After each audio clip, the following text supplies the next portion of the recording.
Hello children, now मैंने आप लोगों को यूजफुल माइक्रो ऑर्गेनिजम्स का टॉपिक क्लियर कर दिया था। अब हम आगे का हमारा जो टॉपिक है वो है हार्मफुल माइक्रो ऑर्गेनिज्म, यानी कि वो माइक्रो ऑर्गेनिजम्स जो हमारे लिए नुकसानदायक हैं।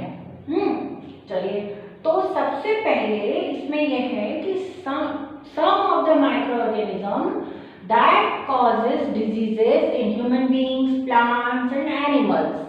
They are called pathogens. इनको हम पैथोजेंस कहते हैं। पैथोजेंस यानी कि कैरियर है। ये एक तरह से ये कैरियर है जो एक एनिमल में या प्लांट में या ह्यूमन बीइंग में उन डिजीज को ट्रांसफर करते हैं, है ना। तो उनको हम बोलते हैं पैथोजेंस, यानी कि वो माइक्रो ऑर्गेनिज्म जो डिजीज कॉजिंग होते हैं उनको हम पैथोजेंस कहते हैं। ठीक है, अब हमारा नेक्स्ट है कि पैथोजेंस जो हैं वो ह्यूमन बीइंग्स में, प्लांट्स में और एनिमल्स में डिजीज पैदा करते हैं। ठीक है, तो सबसे पहले है कम्युनिकेबल डिजीजेस। कौन सी? कम्युनिकेबल डिजीजेस, यानी कि वो डिजीजेस जो एक इन्फेक्टेड पर्सन से हेल्दी पर्सन में ट्रांसफर होती हैं थ्रू एयर, वाटर और फूड। ठीक है, एयर, वाटर और फूड या फिर फिजिकल कांटेक्ट के थ्रू ये डिजीजेस एक हेल्दी पर्सन में ट्रांसफर हो जाती हैं। उनको हम बोलते हैं communicable diseases, like common cold, chicken pox, AIDS, है ना। एड्स जो होती है ये भी एक बीमारी है जो कम्युनिकेबल डिजीजेस में आती है। ठीक है ना। अच्छा, अब आता है, देखो एयर के थ्रू कौन कौन सी कम्युनिकेबल डिजीज होती है, जैसे कॉमन कोल्ड है, ट्यूबरकुलोसिस है, निमोनिया है। यानी कि इसका जो वायरस है वो एयर में रहता है, जो बैक्टीरिया है वो एयर में रहता है, जिसकी वजह से ये जब हम इस पॉल्यूटेड एयर को या इन्फेक्टेड एयर को जब हम अंदर लेते हैं तो हमें ये प्रॉब्लम्स हो सकती हैं। और है वाटर के थ्रू, तो कॉलेरा, टाइफाइड, जॉन्डिस, ये प्रॉब्लम्स, ये जो डिजीजेस हैं ये होती हैं वाटर के थ्रू। और बाय फूड के थ्रू, यानी कि अगर हमने खराब स्पॉइल फूड खा लिया तो हमको फूड पॉइजनिंग, डायरिया और एब्डोमिनल पेन, ये सारी प्रॉब्लम्स हो सकती हैं।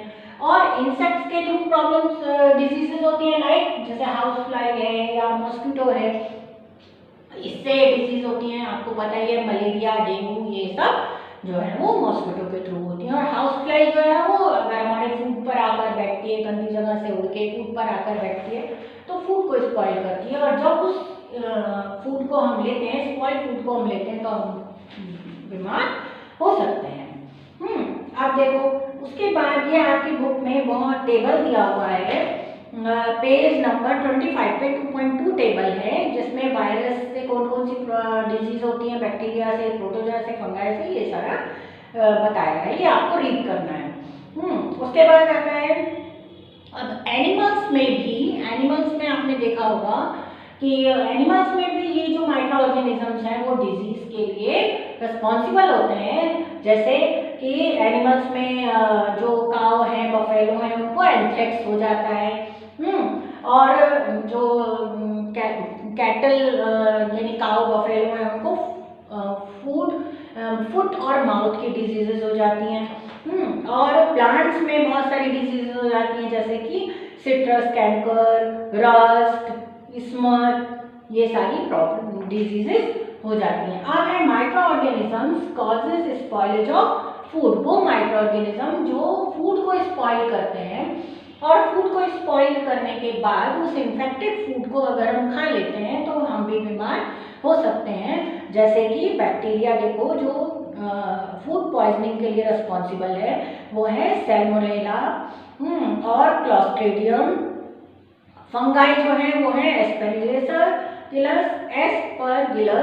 एस्परगिलस और पेनिसिलियम। ये फंगाई जो है वो रिस्पॉन्सिबल हैं आपकी फूड को स्पॉइल करने के लिए। अब नेक्स्ट आपका टॉपिक है फूड प्रिजर्वेशन। फूड प्रिजर्वेशन यानी कि फूड को प्रिजर्व कैसे करना है जिससे कि वो स्पॉइल होने से बच जाए। तो ये डिफरेंट मेथड्स हैं। जैसे फर्स्ट मेथड है chemical method. Method, chemical method यानी कि उसके अंदर कोई केमिकल हम डालते हैं, कोई प्रिजर्वेटिव डालते हैं, जैसे कि सोडियम बेंजोएट, ये प्रिजर्वेटिव डालते हैं जिससे जो हमारा फूड है वो खराब नहीं होता। जैसे जैम्स हैं, जेलीज हैं, इनके अंदर ये सारा फूड, या पिकल्स हैं, इनके अंदर ये जो केमिकल है ये डला हुआ होता है। और दूसरा है preservation by common salt. Common salt के थ्रू प्रिजर्वेशन यानी कि जब अचार है उसके अंदर बहुत सारा हम नमक डाल देते हैं, चटनी है उसके अंदर नमक डालते हैं जिससे वो काफ़ी समय तक पड़ी रहती हैं, मतलब खराब नहीं होती हैं।